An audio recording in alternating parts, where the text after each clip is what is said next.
अचला या अपरा एकादशी ज्येष्ठ कृष्ण पक्ष की एकादशी। युधिष्ठिर कहने लगे कि हे भगवान, ज्येष्ठ कृष्ण एकादशी का क्या नाम है तथा इसका महात्म्य क्या है, सो कृपा कर कहिए।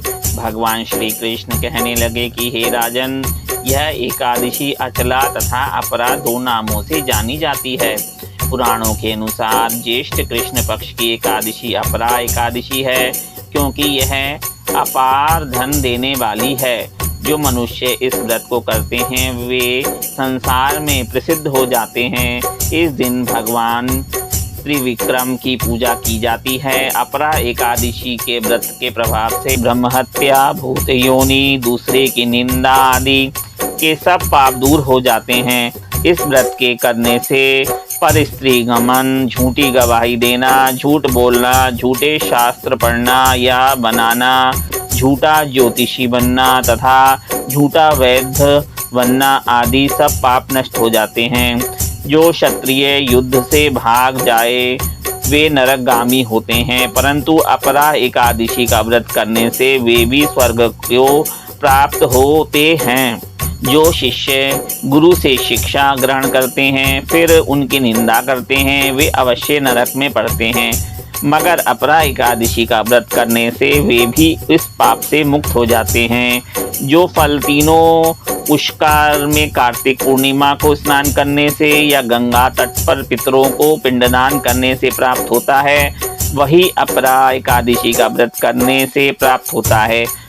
मकर के सूर्य में प्रयागराज के स्नान से, शिवरात्रि का व्रत करने से, सिंह राशि के बृहस्पति में गोमती नदी में स्नान से, कुंभ में केदारनाथ के दर्शन या बद्रीनाथ के दर्शन, सूर्य ग्रहण में कुरुक्षेत्र के स्नान से, स्वर्ण दान करने से अथवा अर्ध प्रसूता गौदान से जो फल मिलता है वही फल अपरा एकादशी के व्रत से मिलता है।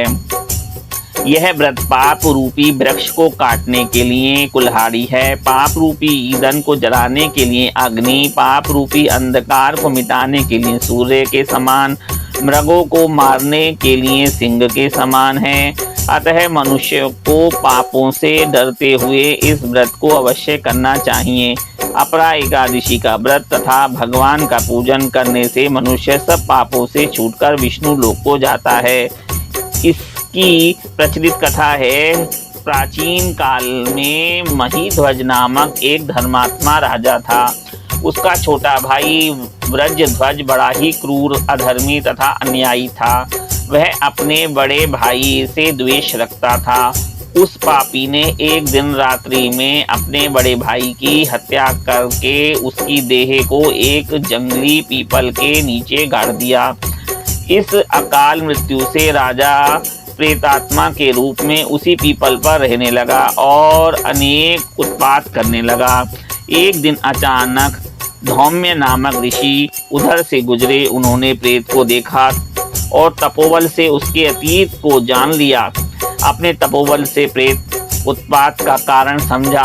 ऋषि ने प्रसन्न होकर उस प्रेत को पीपल के पेड़ से उतारा तथा परलोक विद्या का उपदेश दिया। दयालु ऋषि ने राजा की प्रेत योनि से मुक्ति के लिए स्वयं ही अपरा अचला एकादशी का व्रत किया और उस आगति से छुड़ाने को उसका पुण्य प्रेत को अर्पित कर दिया। इस पुण्य के प्रभाव से राजा की प्रेत योनि से मुक्ति हो गई। वह ऋषि को धन्यवाद देता हुआ दिव्य देह धारण कर पुष्पक विमान में बैठकर स्वर्ग को चला गया। हे राजन, यह अपरा एकादशी की कथा मैंने लोकहित के लिए कही है। इसे पढ़ने अथवा सुनने से मनुष्य सब पापों से छूट जाता है। जय जय श्री कृष्ण, जय जय लक्ष्मी नारायण। एकादशी मैया की जय।